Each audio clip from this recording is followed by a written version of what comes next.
Bonjour, eh bien voici pour cette troisième vidéo. J'avais commencé une première vidéo pourquoi je serai à Paris samedi pour manifester. Une deuxième qui est un appel à l'insurrection et qui a un petit succès, enfin un petit succès par rapport aux ambitions de divulgation, mais les choses font leur chemin et j'ai décidé donc de faire une troisième vidéo sur le thème de réforme ou révolution, car il me semble essentiel aujourd'hui d'aller au cœur des choses. Qu'est-ce qu'on veut avec ce mouvement des Gilets jaunes? Est-ce qu'on veut juste faire des petites réformes? Et quand je dis petites, déjà, je donne un sens quelque peu péjoratif. Ou est-ce qu'on veut changer les choses en profondeur, les changer vraiment, autrement dit. Et le débat entre la réforme et la révolution est un débat qui existe dans la politique, chez les philosophes et théoriciens politiques, etc. Est-ce qu'il est mieux de réformer? Est-ce qu'il est mieux de faire des révolutions? Nous avons deux cas en France, enfin en Europe, près de chez nous, la France qui a fait une révolution et l'Angleterre qui est un pays qui a fait des réformes. L'Angleterre a eu une révolution du XVIIe siècle, mais après les choses sont revenues un petit peu comme avant. Et voilà, alors, le modèle anglais où il y a toujours un roi et le modèle français où il n'y a plus de roi. Après, chacun de penser ce qu'il veut du modèle anglais ou du modèle français, mais voilà, nous avons ces deux exemples concrets d'un pays qui fonctionne par réforme, et l'Angleterre, et la France, un pays qui fonctionne par révolution. Alors c'est vrai que la révolution a des avantages et des inconvénients. L'inconvénient de la révolution, c'est que souvent les choses reviennent un petit peu comme avant. La révolution aussi crée beaucoup de troubles, il peut y avoir de la violence. La réforme, ça se fait plus en douceur. Alors il y a des moments où il faut de la réforme, des moments de la révolution. Non seulement pour une entité politique, pour une communauté, ce qu'on appelle la cité. La cité, ça ne veut pas dire la cité dans la banlieue, mais c'est le sens de la communauté politique.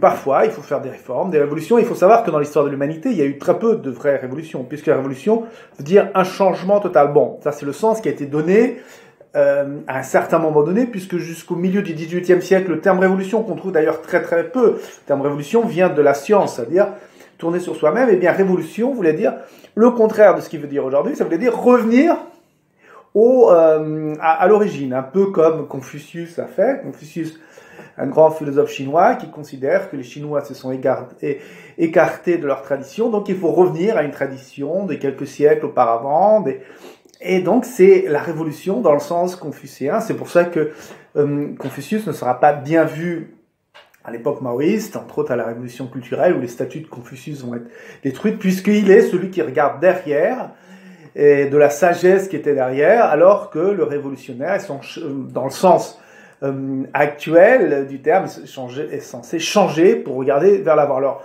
c'est ni tout l'un ni tout l'autre. Il faut regarder en arrière, il faut regarder en avant, il ne faut pas être ni un conservateur obtus, ni un espèce d'adepte de cette religion du progressisme, que tout ce qui est nouveau est forcément bien. Alors il y a des tas de choses nouvelles qui ne sont pas du tout intéressantes, il y a des choses qui ont existé avant et qui sont desquelles on peut s'inspirer.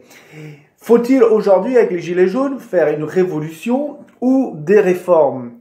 Alors ça c'est une grande question. Bon, le fond de mon âme, je le déclare tout de suite, c'est la révolution qu'il faut faire. Mais je vais un petit peu développer pour qu'on voit pourquoi nous devons faire la révolution. Il ne s'agit pas juste de dire on va faire la révolution, voilà. Non, c'est qu'il y a une nécessité, on n'a pas le choix.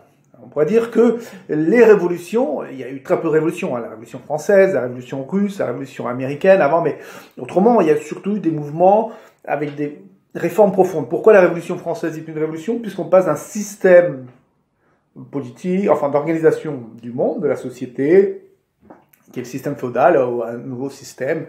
On passe d'un système hiérarchisé avec des classes, des castes et la noblesse qui est aux commandes, un système soi-disant égalitaire où la bourgeoisie et aux commandes, la bourgeoisie, c'est-à-dire ceux qui avaient l'argent avant la Révolution, mais qui n'avaient pas le pouvoir, puisque vous pouviez être immensément riche. D'ailleurs, c'est ce qu'on voit dans le bourgeois gentilhomme, ceux qui ont lu ça au collège, c'est-à-dire qu'il est bourgeois, il est très très riche, immensément riche, mais il n'a pas de titre de noblesse, donc il n'a pas accès au pouvoir. Alors, pour certains, peut-être ça fait rire ce que je suis en train de dire maintenant, parce que c'est un peu du b.a.-ba, mais malheureusement, l'histoire ne s'enseigne plus à l'école, et tout le monde n'a pas eu forcément la chance de faire des longues études et de savoir des choses qui peuvent pour certains paraître basiques, mais qui malheureusement pour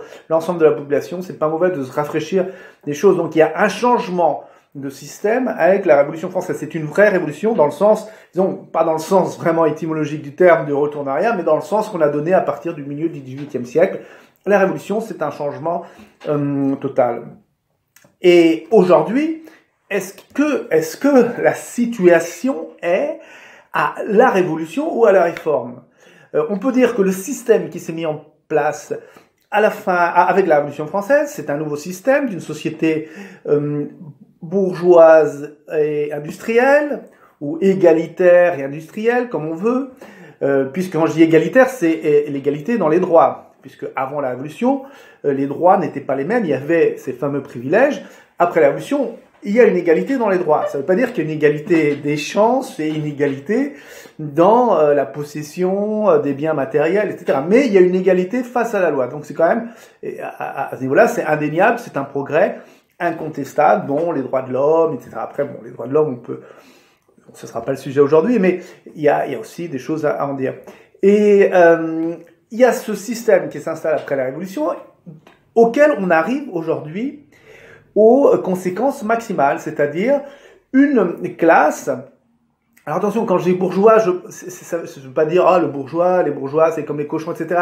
C'est pas tant de ça qu'il s'agit. Il s'agit d'une configuration de la société. Vous aviez les nobles autrefois, vous avez une classe qui est la bourgeoisie, c'est-à-dire les possédants, ceux qui ont les biens matériels, qui ont l'argent, si on veut dire, les fabriques, les mines. Et c'est aussi un mode de pensée, un type de société dans lequel on ne pense vraiment qu'à son intérêt, son petit confort, c'est l'esprit bourgeois. Et après, il y a le petit bourgeois, ce qu'on appelle le petit bourgeois, c'est-à-dire qu'il n'est pas riche, mais il a cette mentalité de ne penser qu'à son petit confort. Et on sait, la société à laquelle on est arrivé, toute la classe moyenne est un peu devenue quelque part petit bourgeois. Alors on pourrait se dire, ça aurait pu continuer éternellement. Oui, mais le problème, c'est que toute cette classe moyenne, ou même les classes défavorisés qui se sont hissés, disons, à un certain bien-être matériel, eh bien, elles se rendent compte que leur bien-être matériel diminue. Donc, le système par lui-même, il se grippe par lui-même. Parce que si le système donnait aux classes moyennes et aux classes populaires une satisfaction matérielle, on pourrait dire que ça pourrait continuer, même si ce n'est pas satisfaisant à bien des égards. On considère que c'est une société, un mode de vie, un mode d'être, l'esprit bourgeois qui n'est pas, et bourgeois et petit bourgeois n'est pas satisfaisant, mais on peut se dire, comment le système a fonctionné dans les années 60, 70, à partir des années 80, ça y est, ça a commencé, enfin 70, 80, ça commençait à plus vraiment fonctionner, mais on va dire, bon, ça aurait pu continuer. Malheureusement, heureusement, le système n'est plus capable maintenant de satisfaire les classes moyennes et les classes populaires qui avaient accédé à un certain bien-être matériel, qui se rendent compte que leur bien-être matériel va diminuer. C'est là où on voit, lorsqu'un système arrive à ne plus être capable, disons, de s'auto-générer, de produire de la satisfaction intérieurement, des résultats, c'est qu'on voit que le système est arrivé à sa fin. Et je ne parle pas de toutes les questions morales, de l'immoralité, il y a pas de considération morale dans ce que je suis en train de dire, parce qu'on peut dire, ce système est complètement amoral, où vous avez des gens qui possèdent, d'autres qui n'ont pas, etc. Je ne parle même pas de ça, je parle du fonctionnement même du système. Et nous arrivons, il ne faut pas être disons, un spécialiste en quoi que ce soit pour se rendre compte que ce système ne peut plus continuer. Alors, on nous parle des réformes. Là, c'est très intéressant. Je lisais des comptes rendus de la presse étrangère, en particulier anglo-saxonne, qui disaient oui, ces gilets jaunes, c'est désespérant, ou des journalistes français affiliés à des chaînes évidemment qui sont complètement prises par cette mentalité du capitalisme financier, c'est désespérant. La France, les gilets jaunes montrent que la France est irréformable. Mais qu'est-ce que ça veut dire? Les gilets jaunes sont dans la rue pour réformer le système. Donc la France, au contraire, les gilets jaunes montrent que la France est un pays extrêmement réformable, puisque les gilets jaunes sont dans la rue pour réformer. Mais qu'est-ce que les gilets jaunes veulent réformer? Ils veulent réformer les institutions politiques. Ils veulent réformer ils demandent à ce qu'il y ait des référendums d'initiative citoyenne, tout un tas de choses tout à fait intéressantes. Ce sont des réformes, de grandes réformes. Mais alors pourquoi une certaine presse, certains médias disent non mais dans certains pays, oui mais c'est désespérant, la France ne peut pas être réformée? Parce que les réformes, ces fameuses réformes que le gouvernement veut faire, que les gouvernements aujourd'hui veulent faire, ce sont des réformes qui ne sont pas des réformes d'ordre politique, ou elles sont politiques dans le sens de détruire le politique. Ce sont des réformes qui n'ont qu'un objectif économique. C'est-à-dire que les pays aujourd'hui sont comme des grandes entreprises. Et lorsque Macron est arrivé, ça a été très malin de sa part, avant les élections, oui, nous allons, nous sommes la France en marche, cette France qui se débarrasse de tous ces vieux carcans politiques, etc. C'était très intelligent, puisque les gens ont marre d'une certaine classe politique, mais il ne faut pas confondre avoir marre d'une certaine classe politique et de certaines pratiques politiques et avoir marre de la politique en soi. La politique veut dire l'organisation, la police, pas P-O-L-I-C-E, P-O-L-I-S, c'est-à-dire la cité. C'est une invention grecque, c'est-à-dire il y a une population dans un espace donné et il faut un art qui est celui de gouverner, et c'est quelque chose d'extrêmement noble, et c'est une science, c'est une pratique, c'est une intuition, c'est un sens que l'on a ou que l'on acquiert qui est fondamental. Mais que veut le système capitaliste financier mondial? C'est éliminer cet intermédiaire gênant et transformer les citoyens. Le citoyen, c'est celui qui fait partie de la cité, c'est celui qui a le droit de citer le citoyen, c'est-à-dire il a le droit de parler. Et éliminer cette couche intermédiaire qui est la souveraineté des États, qui sont toutes les institutions politiques, pour n'avoir plus que le système financier et en dessous des travailleurs, pour pas dire des esclaves, consommateurs. Et on élimine l'intermédiaire politique. Donc, il est très important de ne pas avoir une espèce de phobie de la politique. Oui, changer les institutions politiques, les améliorer, enlever celles qui existent, en faire des nouvelles. On peut tout faire, même l'anarchie, même la politique, on peut tout faire, mais il ne faut pas dire la politique, il y en a marre. Ça a été la très grande astuce de la France en marche. On prend des gens de la société civile et on élimine la classe politique. Un très bon coup du système, sauf que maintenant ça se grippe un petit peu. Donc la politique est quelque chose de nécessaire. Et revenons-en aux réformes. Lorsque le gouvernement Macron nous dit il faut faire des réformes, ou c'est dans les autres pays, quand toute cette presse, Financial Times, etc. disent oui, la France ne peut pas se réformer. Qu'est-ce qu'il veut dire par réformer? Il veut dire des réformes économiques. Pourquoi? Et ça, personne ne va le nier. Ce que je dis, ce ne fait pas partie, c'est pas quelque chose de partisan ou une interprétation. Ce sont des faits objectifs qu'on peut voir par l'observation ou même d'une forme tout à fait logique. Les réformes que l'on demande dans un pays comme la France ou dans tous les pays du monde, ces fameuses réformes, c'est pour être plus compétitif. Et ça, ni Macron, ni à droite, ni à gauche, personne ne va le nier, que les réformes que l'on demande de faire, c'est pour être plus compétitif. Et si l'on veut être plus compétitif, ça veut dire que on vit dans un monde où la compétition est la règle, et on peut se poser la question, on va être plus compétitif, d'accord. Alors, on fait des réformes extraordinaires, on se serre la ceinture, on travaille comme des malades sans avoir les heures supplémentaires payées. Voilà, on arrive à être les plus compétitifs, être meilleurs que les Allemands, qui jusqu'à peu n'avaient pas de SMIC, meilleurs que les Chinois, etc. On arrive, grâce au génie français, etc., je prends le cas de la France, mais ça peut s'appliquer partout, à être les plus compétitifs. Que va-t-il se passer?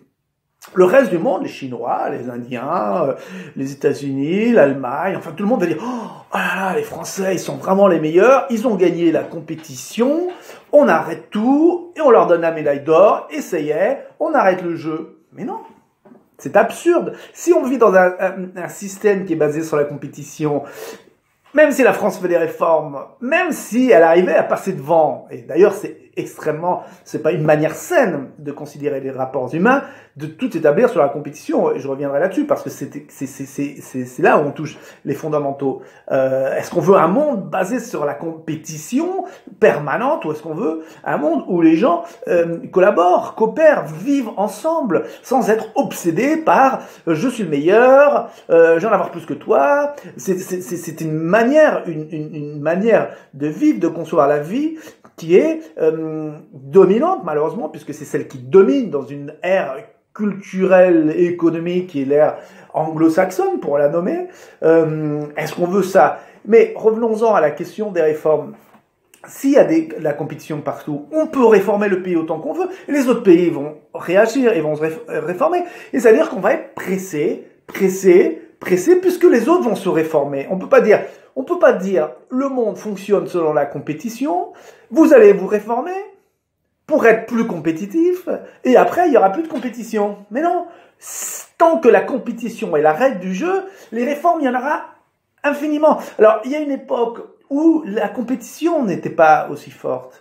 La concurrence, c'est-à-dire les pays pouvaient protéger, mais on a cassé ça. Les États ne peuvent plus se protéger. Les États aujourd'hui n'ont qu'une fonction, c'est de faire appliquer les règles de l'économie de compétition aux populations. Ce n'est pas le rôle d'un État, ce n'est pas le rôle du gouvernement. Le rôle du gouvernement, c'est au contraire de protéger les populations, mais maintenant, le rôle de l'État et ces fameuses réformes, on n'en veut pas. De toute façon, même si ces réformes réussissent, on va dire, même si la France devient le pays le plus compétitif au monde, les autres pays vont réagir. Ils vont pas se mettre à genoux, ils vont dire oh là là, les Français, là, vous êtes trop forts, quoi, on arrête tout, quoi. Les Chinois vont dire oh là là, les Japonais vont dire oh ouais, la France, vous êtes vraiment la compétition, ça y est, on est complètement dépassé. Mais non, c'est pas comme ça. C'est un jeu infini, c'est un mouvement infini, c'est une dynamique infinie.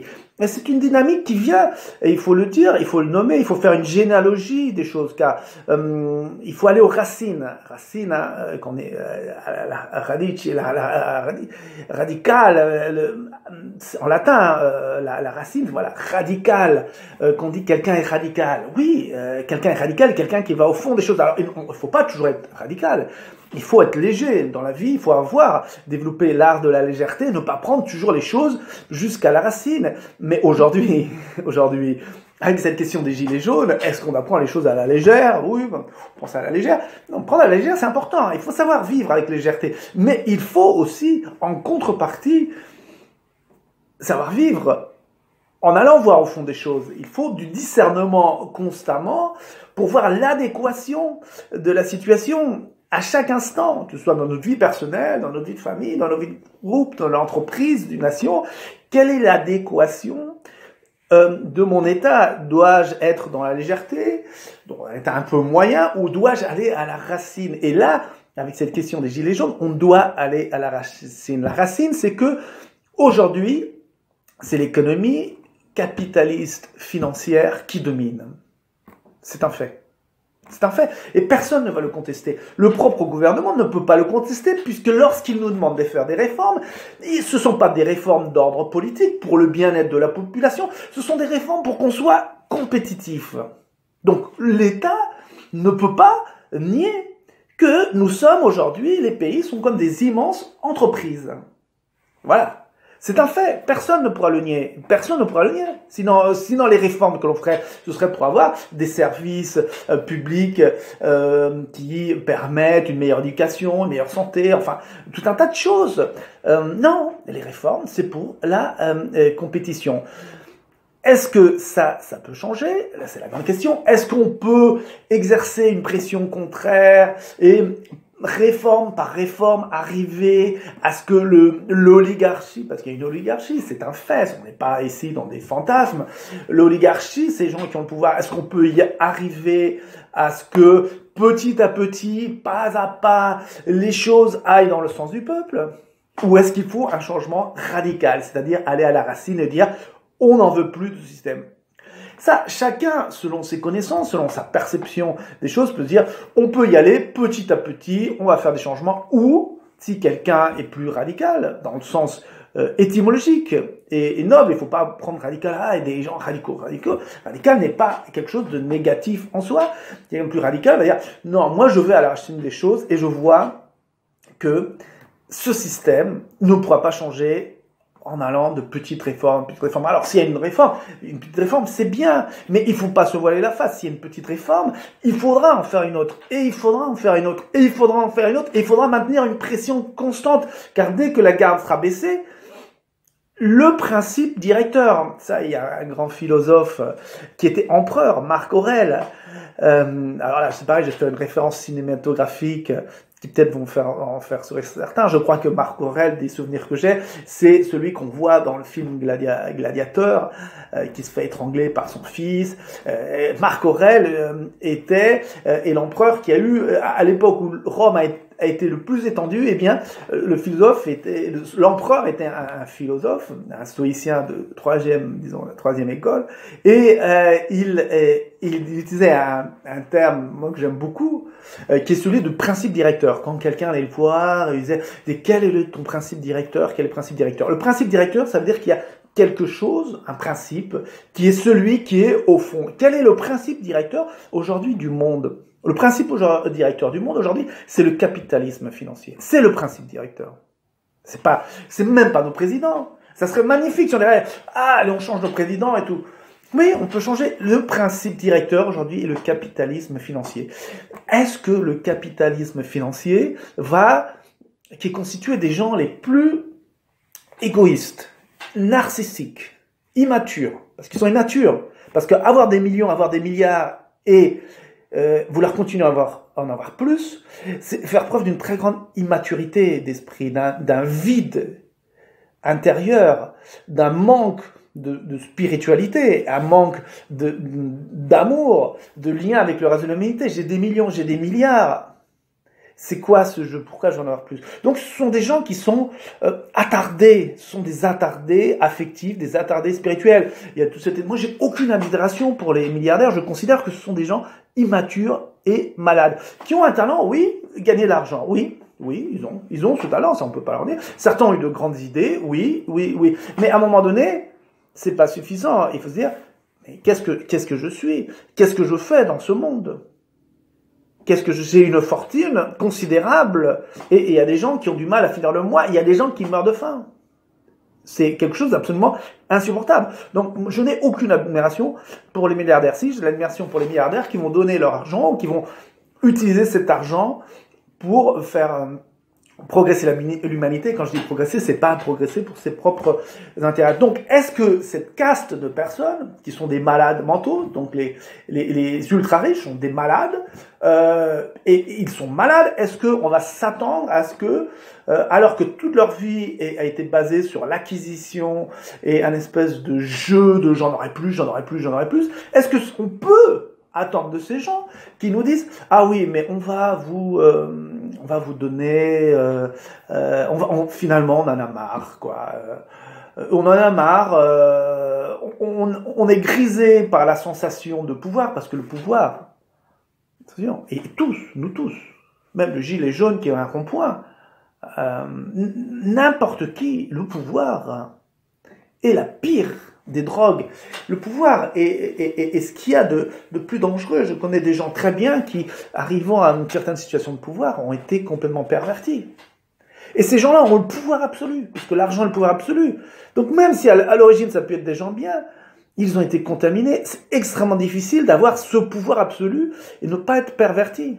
Donc est-ce que ces gens qui sont complètement pervertis par le pouvoir, qui sont malades, est-ce que tout d'un coup ils vont dire ah non là, tout d'un coup on a décidé de faire parler notre cœur et on va tous se mettre d'accord et allez, on arrête ça. Ça serait magnifique.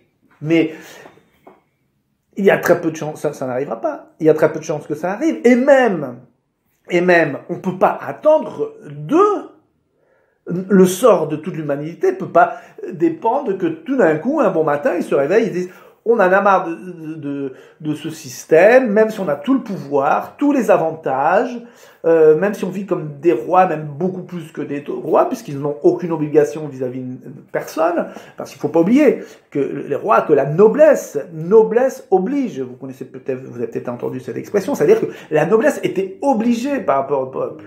Alors attention, je suis pas en train de faire l'apologie de l'ancien régime, mais je veux dire qu'il y a une différence notable, essentielle, de nature entre ce qu'était le noble, l'aristocrate, et ce qu'est aujourd'hui l'ultra-riche, l'oligarque. Puisque le noble, après, il faisait plus ou moins bien, ou on pourra dire tout ce qu'on veut de cette société hiérarchisée, mais le noble avait dans son statut l'obligation de s'occuper du peuple, de ceux qui étaient sur ces terres. D'ailleurs, dans les régions où les nobles sont restés beaucoup plus proches de leurs terres, qui sont moins montés à Paris, aller faire les beaux, si on peut dire, aller courtiser, eh bien, souvent les paysans, les gens qui étaient sur leurs terres, se sont battus de leur côté, c'est de la Bretagne, la Vendée, bon, on connaît cette fameuse histoire, la guerre de Vendée. Donc, il y avait une obligation du noble. Attention, encore une fois, je ne suis pas en train de faire l'apologie de ce système, je veux juste marquer une très claire, il y a une très nette différence entre ce qu'était le statut du noble, qui est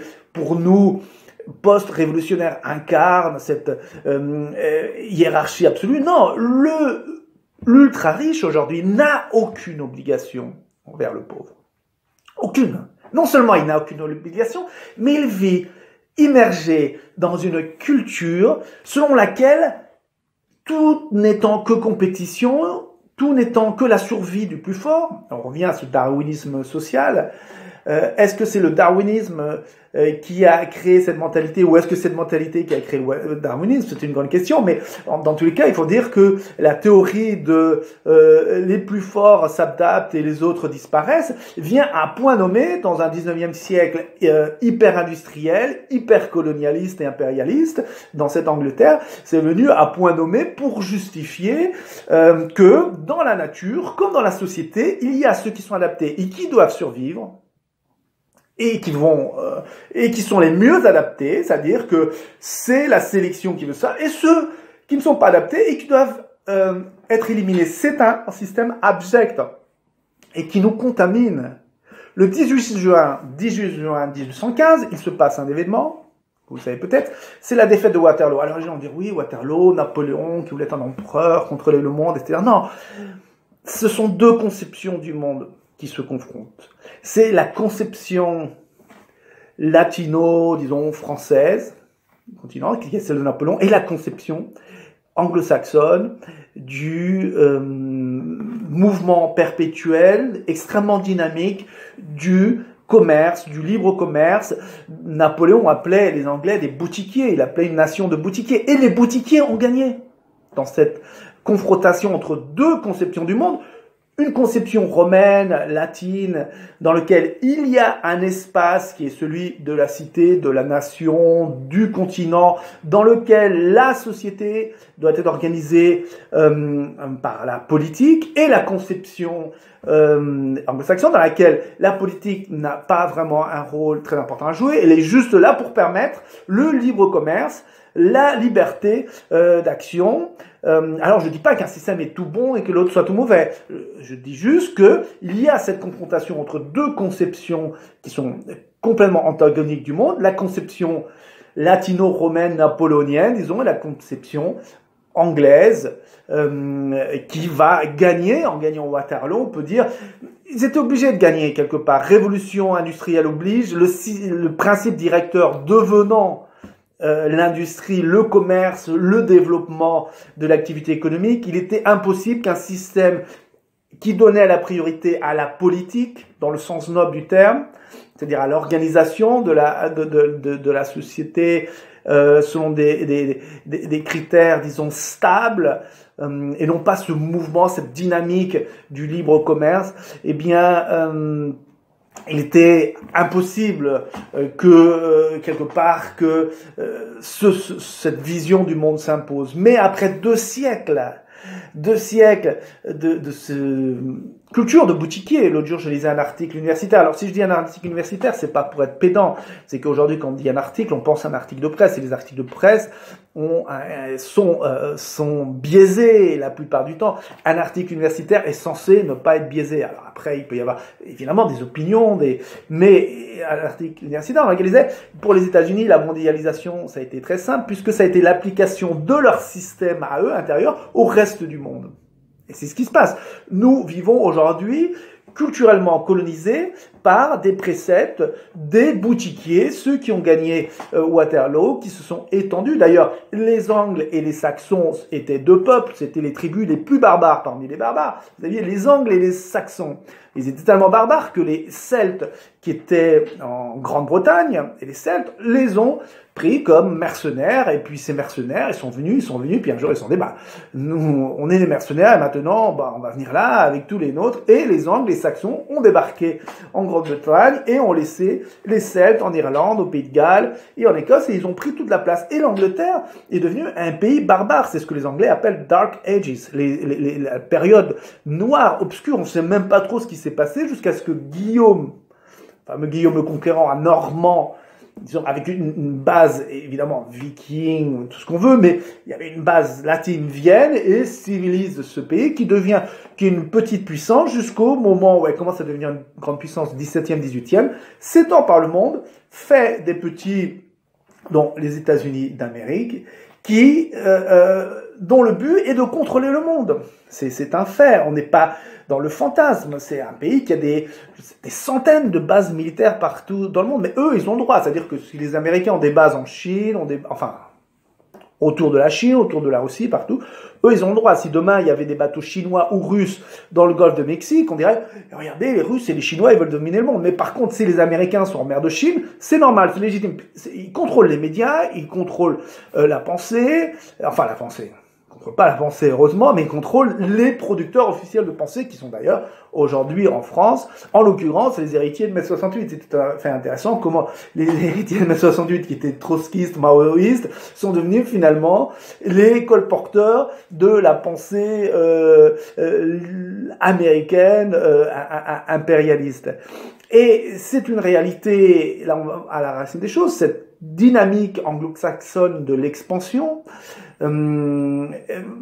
et aujourd'hui en marche plus que jamais, et menace d'ailleurs la paix partout dans le monde. Là, ce n'est pas le système français latin que de vivre dans cette notion de la compétition permanente. Le monde latin ne vit pas dans le sens de la compétition permanente. Pour n'importe qui a vécu dans un pays anglo-saxon, vous notez tout de suite dès que vous arrivez que la compétition, la concurrence, la compétition, c'est un mode de vie, un mode d'être. Les gens n'ont pas de complexe, de dire, ouais, je suis plus fort que lui, je vais l'avoir, et il y a la compétition.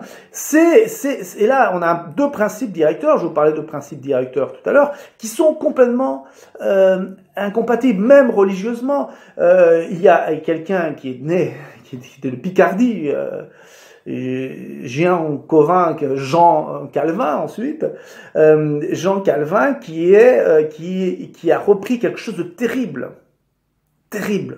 C'est la prédestination, c'est-à-dire que Dieu décide avant qui va être un saint et qui ne le sera pas. Et cette conception de la prédestination, c'est terrible, c'est-à-dire que dans l'Amérique puritaine, les puritains c'est une secte calviniste, des quakers, etc., il est normal que certains soient, parce qu'ils ont été choisis par Dieu, en haut, et qu'il est normal que certains soient ailleurs. Alors ça c'est dans le domaine religieux, mais ça s'applique après dans le mode de percevoir la société. Dans le monde latin et aussi latin religieux, catholique, tout le monde fait partie de la communauté. Alors, je ne dis pas que l'un soit forcément mieux que l'autre. Tout le monde, dans les pays latins, catholiques, tout le monde peut faire partie de la communauté et tout le monde peut être plus ou moins pauvre. Alors que dans les pays calvinistes où il y a ce grand dynamisme, finalement, les gens peuvent s'en sortir beaucoup mieux. C'est ce qui s'est passé pendant très longtemps. C'est-à-dire que vous avez un système en Amérique du Nord où les gens pouvaient y arriver en se débrouillant et y arriver. Donc, il y avait un système injuste, mais comme tout le monde s'en sortait mieux, les résultats, au bout du compte, étaient bien meilleurs que ce qu'on pouvait trouver dans toute l'Europe latine. Bon, faut pas oublier que les États-Unis se sont développés non seulement parce que un esprit très entrepreneur, puisqu'il faut voir que dans la mentalité calviniste, l'oisiveté est le mal absolu. Parce que c'est là où le mal, ce sont des obsédés contre la sexualité, contre tout ce qui est plaisir. Donc l'oisiveté, le mal absolu, donc les gens travaillaient constamment. C'est pour ça que les cultures calvinistes ont été des sociétés très prospères. On dit souvent c'est parce que leur rapport à l'argent était plus sain que dans le monde catholique. Ce n'est pas vraiment ça. La question, c'est que ils vivaient dans la phobie de l'oisiveté. Et même l'amitié, alors s'il y en a qui aiment lire, lisez Max Weber, hein, l'éthique du capitalisme, du protestantisme et j'oublie le titre, et l'esprit du capitalisme. L'oisiveté, l'amitié, c'était une perte. Vous détourniez de Dieu, donc c'était une société dans laquelle vous ne deviez pas avoir d'amis et pas d'oisiveté. Donc, vous n'aviez qu'à travailler. Comme la sexualité, c'était le mal absolu, ou n'importe quel autre plaisir, pour ne pas être tenté, vous travaillez. C'est pour ça que c'est devenu, effectivement, les pays calvinistes sont devenus des pays très prospères, puisqu'il n'y avait que le travail. C'est quelque part normal que leur éthique est prédominée, mais on n'en veut plus de ça. Et on n'en veut pas de cette éthique calviniste, cet évolutionnisme social, darwinisme social. On n'en veut pas. Ça n'appartient pas d'ailleurs à cette zone culturelle qu'est la France, mais nulle part, même aux États-Unis. Les États-Unis ont trois racines, disons. Ils ont cette dynamique anglo-saxonne, qui est toujours le mouvement, la conquête. Ils ont cette base calviniste, donc avec la prédestination, on élimine, c'est normal qu'il y en a qui soient pas. Et en plus, cette vision, ces protestants ont une vision du monde qui est en plus très raciste, puisque pour eux, ils reviennent à l'Ancien Testament. Dieu a créé des races différentes. S'il avait voulu que tous les hommes soient unis, il aurait créé qu'une race. Donc s'il a créé des races différentes, c'est pour que les hommes soient séparés. Et on voit une différence flagrante. Si vous allez en Amérique du Sud, je dis pas qu'il n'y ait pas de racisme, qu'il n'y ait pas de choses, mais vous allez en Amérique du Sud, vous voyez, les gens, physiquement, se sont mélangés. Les Blancs avec les esclaves, avec les populations locales. Évidemment, il y a eu des massacres, il y a eu des horreurs. Je suis pas en train de dire que, attention, mais vous allez en Amérique du Nord, les choses, quand j'ai habité aux États-Unis plusieurs années, et quand je vais voir ce qu'on appelle des Noirs, je pensais trouver des gens très variés, très mélangés. Non, ils sont vraiment africains, noirs, parce qu'il n'y a pas de mélange. Et les seuls mélanges qu'il y avait, c'est quand le maître prenait une fille de ses esclaves, une esclave, et évidemment, il la prenait comme amante ou esclave sexuelle, et ça donnait des enfants. Donc les seuls mélanges qu'il y a eu pendant des siècles aux États-Unis entre la population noire et blanche, c'était les maîtres qui avaient pris des jeunes esclaves comme esclaves sexuels, parce qu'on peut pas vraiment utiliser le terme amant dans ce cas-là. Donc c'est une mentalité très ségrégationniste où chacun est dans son coin. Tout ça, bon, ça c'est quelque part un autre sujet que le sujet proprement économique, mais c'est juste pour qu'on prenne conscience d'où se trouve la racine. Aujourd'hui, le monde entier vit dans une espèce de colonialisme culturel des États-Unis, de ce monde anglo-saxon basé sur la compétition permanente et l'éjection de ceux qui sont pas aptes et la glorification de ceux qui sont les plus aptes. C'est cet état d'esprit, cette mentalité, ces principes directeurs qui prétendent dominer le monde. Et il est temps de dire, ça suffit. On n'en veut plus de ça. On n'en veut plus. Ça nous intéresse pas. C'est pas un mode de vie. On veut vivre entre nous sans être dans la compétition permanente. Il n'y a pas besoin de la compétition permanente puisque l'économie, l'industrie a suivi, la révolution industrielle a suivi un système d'artisans. Les artisans, il y avait des artisans extrêmement D'où, et d'ailleurs, ils avaient des corporations. Dans les corporations, la Révolution française a cassé tout ça, mais vous aviez, par exemple, dans les cathédrales, vous avez ceux qui travaillaient la pierre, ceux qui travaillaient le fer, ceux qui travaillaient le vitraux, ceux qui travaillaient le bois. Chacun, ils gardaient leurs secrets. Vous aviez donc des personnes qui étaient extrêmement qualifiées. Effectivement, ça ne crée pas une fluidité, parce que vous pouviez construire une cathédrale avec des techniques de construction incroyables, et à côté, vous construisiez des maisons qui étaient des espèces en terre quasiment, ces fameuses maisons du Moyen-Âge. Donc ils pouvaient. Pourquoi? Parce que ceux qui construisaient les maisons n'avaient pas accès au savoir de ceux qui construisaient les cathédrales de l'autre côté de la rue. Mais il y avait, c'était une culture de la qualité et de la j'allais dire un mot mais pas en français, de la sobriété, disons. Il y avait peu de production. Il y avait une production très grande qualité, mais en petite quantité. Avec la révolution industrielle, c'est le contraire. On a une production en très grande quantité et peu de qualité. La révolution industrielle était nécessaire. On a dû passer par là.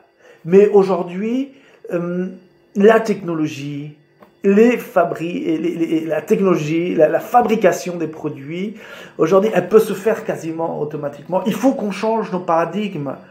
Il faut qu'on prenne toujours en compte l'élément technologique qui, si il est utilisé par les possédants, va asservir l'humanité. Mais s'il est utilisé pour le bien de l'humanité, va permettre de libérer l'humanité et qu'on revienne à une vraie culture, une culture humaine, où les questions humaines passent avant tout. Car aujourd'hui, nous ne sommes pas dans une culture humaine. Nous avons créé un monstre. L'humanité construit des monstres de temps en temps, c'est-à-dire des choses qui lui échappent, puisque nous avons cette capacité, nous les êtres humains, à penser. Comme l'a dit un grand philosophe, nous sommes un centaure ontologique, c'est-à-dire que nous avons une double dimension, une naturelle et une de ce qu'on pense. C'est très bien que l'on puisse penser, etc. Mais on crée des pensées qui vont, des choses qui vont nous échapper. Et aujourd'hui, ce qui nous échappe, c'est cette espèce de système. Les marchés, d'ailleurs, on dit bien, les marchés ont apprécié, les marchés, on parle comme si ils sont personnifiés, comme s'ils avaient une volonté propre. Il faut tuer cette bête immonde. Nous avons créé une bête. Enfin, quand on dit nous, c'est pas vous et moi, on y participe tous d'une certaine manière, en consommant, en ayant. Mais bon, cette bête a été créée. Cette bête, nous ne la contrôlons plus. On peut presque à la rigueur dire que l'oligarchie ne la contrôle plus. L'oligarchie la contrôle quand même un peu. Hein, la contrôle. Mais cette bête immonde qui nous a servi et qui mène le monde à sa destruction, il faut la battre. Il faut la battre. Voilà, si on pourrait conclure à se faire une réforme ou révolution, abattons la bête. Abattons la bête et reconstruisons quelque chose de mieux. Nous en sommes capables. Rien n'est impossible à l'être humain, tant que l'être humain est au centre, tant qu'on lui donne, où il prend sa place. C'est ce qu'on doit faire. Donc nous sommes face à une situation non de réforme, mais une situation révolutionnaire. De toute façon, nous avons été absorbés dedans, puisque la répression va être tellement forte que par elle-même, les gens vont se rendre compte, vont voir la face immonde de cette bête. Voilà. J'étais un petit peu plus long aujourd'hui, j'ai essayé de garder ça en une demi-heure, mais il y avait beaucoup de choses à dire. Voilà, bon bah écoutez, on y va, et à bientôt.